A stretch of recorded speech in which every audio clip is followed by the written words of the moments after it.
예, 오늘은 로마서 1장 8절에서 10절까지의 말씀으로 우리는 어떻게 전파되고 있는가라는 제목으로 말씀을 함께 나눠보도록 하겠습니다. 성경에는 관계에 관한 두 가지 이야기가 있습니다. 어쩌면 이 두 가지 관계에 관한 이야기가 성경의 처음이고 마지막이라고 할 수 있을 것입니다. 그러니까 성경이 전하는 중요한 주제 중 하나라고 할 수 있다라는 말이죠. 이 두 가지 관계는 수직적 관계와 수평적 관계입니다. 수직적 관계는 하나님과 인간, 그러니까 나와 하나님과의 관계를 말합니다. 그리고 수평적 관계는 인간과 인간, 나와 너의 관계를 의미하는 것이죠. 이과의 관계를 얘기하는 겁니다. 구약을 대표하는 말씀으로 우리는 십계명을 꼽을 수 있죠. 십계명. 십계명의 1계명에서 4계명까지는 하나님과 인간과의 관계에 대해 말하고 있습니다.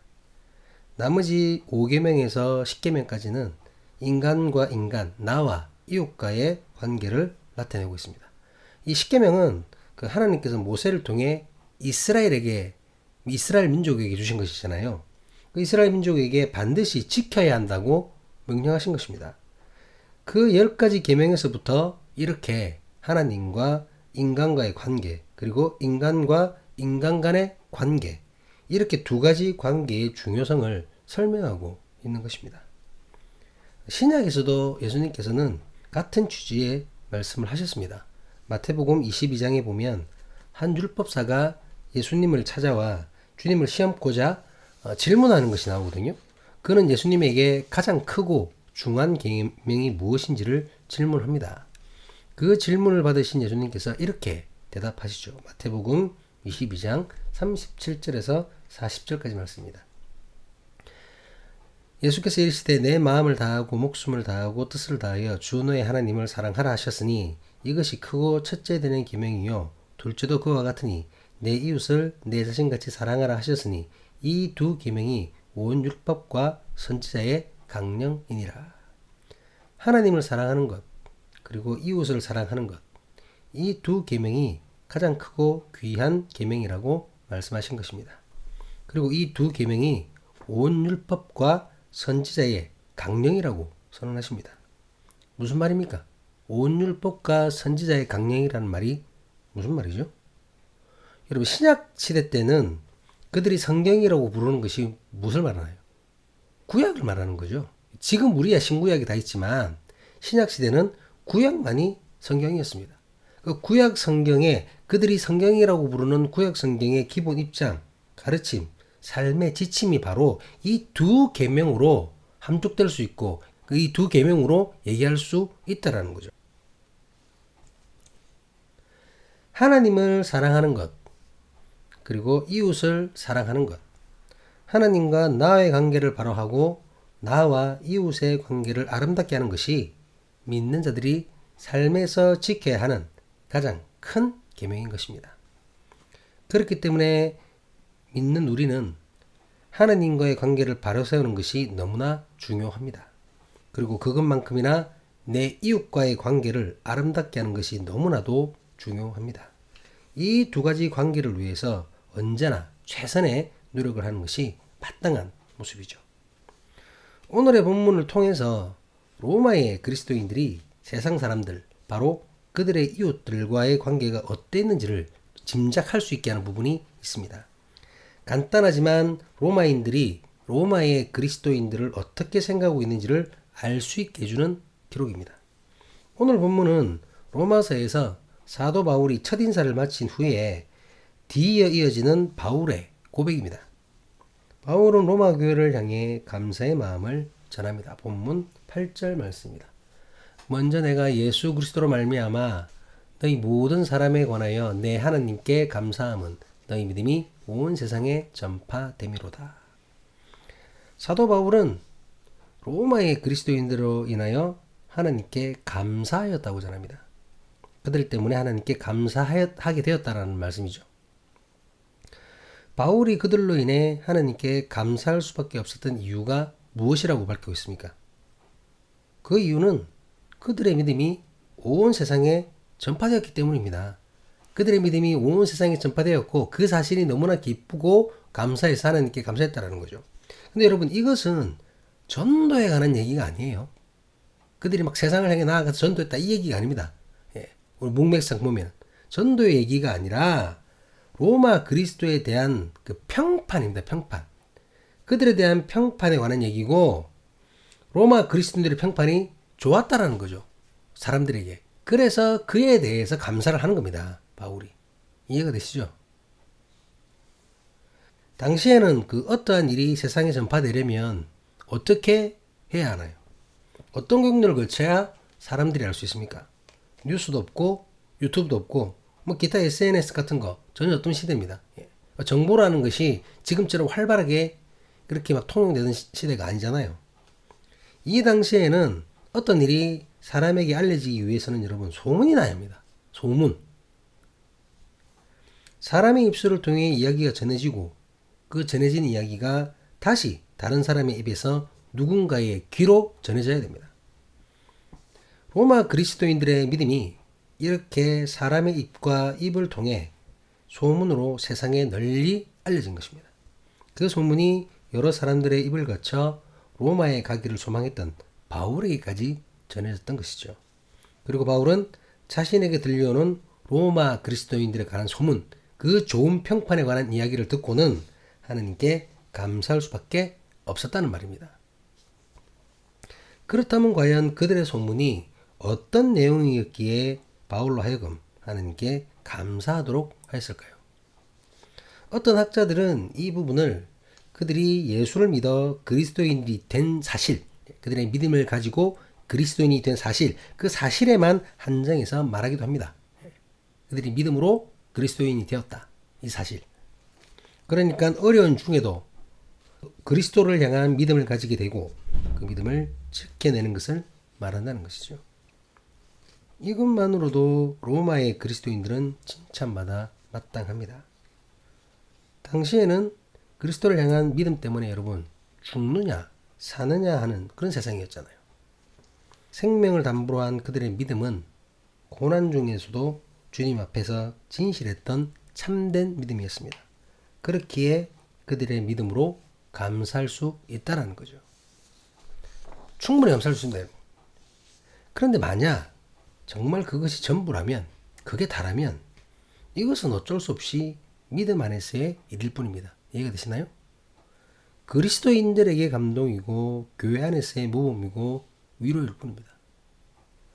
하지만 바울은 분명히 그들의 믿음이 온 세상에 전파되었다고 정확하게 기록하고 있습니다. 교회뿐만이 아니라 온 세상입니다. 여러분. 온 세상. 이 말은 세상에 흩어져 있는 믿음의 형제 자매들에게만 국한되는, 그들만 나타내는 말이 아닙니다. 모든 세상, 모든 지역의 주민을 의미한다라는 거죠. 그렇다면 로마 그리스도인들의 소문은 같은 그리스도인들뿐만이 아니라 그리스도인을 포함한 모든 사람에게 전해졌다는 거예요. 그러니까 모든 이들에게 평판이 좋았다는 겁니다. 모든 사람들에게 칭찬을 받았다는 거예요. 물론 이 부분은 그 바울의 문학적이고도 수사적인 표현일 것이에요. 무슨 말이냐면 강조를 위해서 얘기한 것이지, 강조를 위해서 과장된 언어지 진짜로 로마 그리스도인들의 그 평판이 전 세계에 알려진 것은 아닐 것 아닙니까? 그렇잖아요. 하지만 바울의 표현이 과장되었다고 하더라도 적어도 로마, 그리고 로마와 관련된 도시의 사람들에게는 평판이 좋았던 그 소문이 전해졌던 것은 분명한 사실입니다. 그렇다면 로마 그리스도인들에 관한 소문은 단순히 그들의 신실한 믿음에 관한 것만은 아니라는 것을 추측할 수 있죠. 앞에서도 얘기했지만 여러분, 단지 그들의 믿음에 관한 것이라면 믿지 않는 자들이 왜 칭찬합니까? 칭찬할 이유가 없잖아요. 그리스도인들뿐만이 아니라 믿음이 없는 사람들도 로마 그리스도인들을 칭찬했던 무언가가 있었다고 보는 것이 자연스럽습니다. 그리고 그 칭찬이 자자한 소문을 들은 바울이 하나님께 감사할 수밖에 없었다는 것이죠. 이것은 로마 그리스도인들이 주님을 향한 신실한 믿음을 바탕으로 믿지 않는 사람들도 칭찬할 만한 어떤 모범적인 덕행, 선행 이러한 것들을 행했다는 말이 됩니다. 그렇잖아요. 칭찬받을 만한 어떤 일들을 했다는 겁니다. 로마 그리스도인들의 착한 행실, 이웃을 향한 사랑으로 인해 그들의 믿음 자체가 선한 것으로 세상에 전파되었다고 보는 것이 자연스럽죠. 여러분, 아무 일이나 소문나는 것이 아니잖아요. 아무 일이나. 평범하고 흔한 일은 소문으로까지 나지 않습니다. 그냥 즉 자기들끼리 얘기하다가 끝나지. 기이하고 놀랍고 사람들이 보기에 신기하고 특별한 일이어야 합니다. 소문으로 날려면. 로마의 그리스도인들이 그저 착한 정도가 아니었다라는 거죠. 그냥 착한 게 아니라 믿지 않는 자들이 보기에 너무 기이하고 신기해서 여기저기 소문이 날 수밖에 없는, 소문을 낼 수밖에 없는, 그 얘기를 내 이웃에게 말할 수밖에 없는 그렇게 놀랍고 아름다운 모습을 보였다는 겁니다. 로마의 그리스도인들의 그 삶이. 주님을 향한 바울의 감사는 이러한 그들의 선한 삶 전체를 염두에 둔 것이 분명합니다. 당시의 로마는 큰 도시였고 교통의 중심지였죠. 모든 길은 로마로 통하는 그러한 시대였습니다. 그렇기 때문에 로마 교회의 일이 각처로 퍼져나가는 것이 수월했습니다. 바울 역시 이런 경로를 통해 로마 그리스도인들의 아름다운 소문을 들었던 것입니다. 그리고 로마 그리스도인들의 올바른 신앙을 주님께 감사하며 그들을 칭찬하고 있는 것이죠. 바울은 로마 그리스도인들의 신실한 믿음, 그리고 이웃을 향한 사랑에 감사하며 그들을 위한 기도를 쉬지 않았음을 고백합니다. 본문 9절 말씀입니다. 내가 그의 아들의 복음 안에서 내 심령으로 섬기는 하나님이 나의 증인이 되시거니와 항상 내 기도에 쉬지 않고 너희를 말하며. 내 기도에 쉬지 않고 너희를 말하며 라는 말은 계속해서 그들을 위해 기도했다라는 말이죠. 생명을 걸고 주님을 따르는, 주께서 말씀하신 가르침을 아름답게 실천하고 있는 그 로마의 그리스도인들을 위해 쉬지 않고 기도했다는 겁니다. 그들이 믿음을 실천하다가 실망하지 않도록, 사랑을 실천하다가 실족하지 않도록 아버지 하나님께 간구했던 것입니다. 바울은 이 아름다운 소문의 로마 교회 성도들을 직접 만나기를 간절히 원했습니다. 본문 10절 말씀입니다. 어떻게 하든지 이제 하나님의 뜻 안에서 너희에게로 나아갈 좋은 길 얻기를 구하노라. 바울이 로마에 가고자 하는 것이 무엇 때문입니까? 로마 그리스도인들과 믿음 안에서 교제하기 위해서겠죠. 로마 그리스도인들과 믿음의 교제를 나누며 그들이 실천하고 있는 믿음과 사랑의 열매를 함께 나누기 위해서입니다. 말씀의 서두에서 성경에서 중요하다고 강조하는 두 가지 관계성에 대해서 말하였습니다. 바울로 하여금 감사할 수밖에 없도록 만들었던 로마의 성도들은 이 두 가지 관계성을 모두 신실하고 아름답게 이어나갔던 공동체였습니다. 하나님과의 관계를 올바르게 하는, 그러면서 이웃과의 관계를 아름답게 할 줄 아는 사람들이었습니다. 그렇기에 그들은 칭찬마다 마땅한 사람들이었습니다. 본문 말씀을 묵상하면서 오늘날 한국교회의 모습을 돌아보게 됩니다. 지금 우리의 모습은 어떠합니까, 여러분? 이 표는 그 한국교회가 미래에 어떤 기여를 할까에 대한 조사를 한 건데요. 긍정적인 것과 부정적인 것이 있는데 긍정이 25% 그리고 부정이 69%입니다. 여러분, 우리 지금 한국교회가 하나님과의 관계가 정말 진정으로 신실합니까? 내 이웃과의 관계는 아름답습니까? 우리 믿음의 전파가 감사할 수밖에 없는 아름다운 믿음입니까? 이 질문에 그렇다라고 대답하지 못하는 것이 현실이지 않습니까? 우리는 우리의 상황을 지키셔야 됩니다. 이 그래프의 상황을 여러분 지키셔야 됩니다. 그래야 회복할 수 있습니다. 우리 상태를 알아야 회복을 하죠. 지금 아파 죽겠는데 나 건강해 이런 병원도 안 가고 약도 안 쓸 것 아닙니까?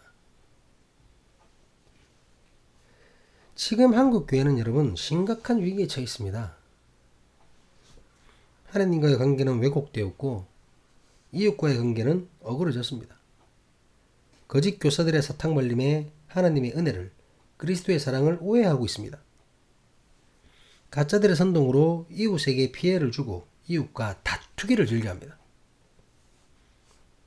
회칠한 무덤과 같은 자들이 일어나 먼저 교회를 망가뜨리더니 이제는 나라를 어지럽히고 있습니다. 교회만 망치는 게 아니라 여러분 나라 자체를 지금 망치고 있습니다. 지금 사진은 서부지부 폭동인데요. 주동자가 누군가요, 여러분? 정강훈을 포함한 그 일당이잖아요. 세상 사람들은 목사고 교인으로 알고 있는 그 사람들이잖아요.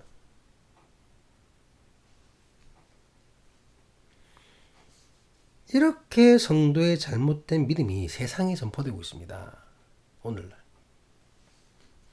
세상 사람들은 성도의 믿음을, 성도의 사랑을 신기해하지 않습니다. 더 이상. 오히려 예수를 믿는 자들의 악행, 무지, 독선, 억지, 이기심, 폭력성을 기히 여기고 어처구니 없어 하죠. 야, 교회 다닌다는 것들이, 예수를 믿는다는 것들이. 그래서 간디도 이런 말 했지 않습니까? 당신들이 믿는 그리스도는 좋다. 하지만 기독교는 싫어. 왜? 그들은 자기들이 믿는 예수와 전혀 다르다. 급기야 교회 안에서는 여러분 이런 책도 발간된 적이 있습니다. 왜 기독교인은 예수를 믿지 않을까요? 기독교인이 예수를 믿지 않는다는 겁니다. 목사님이 쓰신 책입니다. 이 책이. 교회 안에 이런 얘기가 있다는 거죠. 교회 밖에서는 사람들이 교회의 악한 행실을 보고는 하늘에 계신 우리 아버지를 조롱하는 상황까지 이르게 되었습니다. 이 말 아시죠? 교회는 그리스로 이동해 철학이 되었고 로마로 옮겨가서는 제도가 되었다. 그 다음엔 유럽으로 가서 문화가 되었다. 마침내 미국으로 왔을 때 교회가 기업이 되었다. 이랬는데 그 다음에 말이 빠졌는데 한국에 와서는 어떻게 되나요? 대기업이 됐잖아요. 대기업. 여러분 이 조롱이지 않습니까? 조롱이잖아요.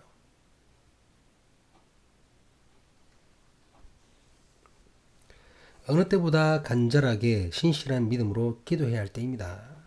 그저 말씀을 읽는 것이 아니라 올바르게 깨달아야 할 때입니다. 이 심각한 위기 속에서도 긍정적인 부분이 있긴 합니다. 그게 뭐냐면은 여러 가지 일들을 겪으면서 지금 우리나라가 굉장히 곤란스러운데 그 일들을 겪으면서 교회 안에서도 진짜와 가짜가 점점 명확하게 구분되고 있음을 보게 됩니다. 하나님을 믿는 자들이 누구이며 돈을 믿는 자들이 누구인지가 분명해지고 있는 것이죠. 의로운 척 했지만 불의했고 주를 위해 사는 줄 알았는데 자기 배를 위해 자기 권력을 위해 사는 외식한 자들이 드러나고 있습니다. 주께서 믿는 자들의 머리를 만지시기를 간절히 기도합니다. 주께서 주시는 지혜로 악한 영을 진짜와 가짜를 분별할 수 있기를 간절히 기도드립니다. 여러분 크고 화려하고 웅장하다고 진짜가 아닙니다. 그 내용을 봐야죠. 그 내용을. 주께서 믿는 자들에게 원하시는 삶이 어떤 삶인지를 분명히 깨달아서 그 깨달음을 삶에서 실천할 수 있기를 간절히 기도드립니다. 한국의 모든 그리스도인들이 로마 교회의 그리스도인들처럼 신실한 믿음으로 하나님과의 관계를 바르게 하고 사랑의 실천으로 이웃과의 관계를 아름답게 하는 신기하고 기이한 아름답고 놀라운 소문의 주인공이 될 수 있기를, 그 소문으로 주님을 향한 감사가 절로 나올 수 있기를 삶의 모범이 되신 아름다우신 예수 그리스도의 이름으로 간절히 간구합니다. 기도하시겠습니다. 아멘, 아멘.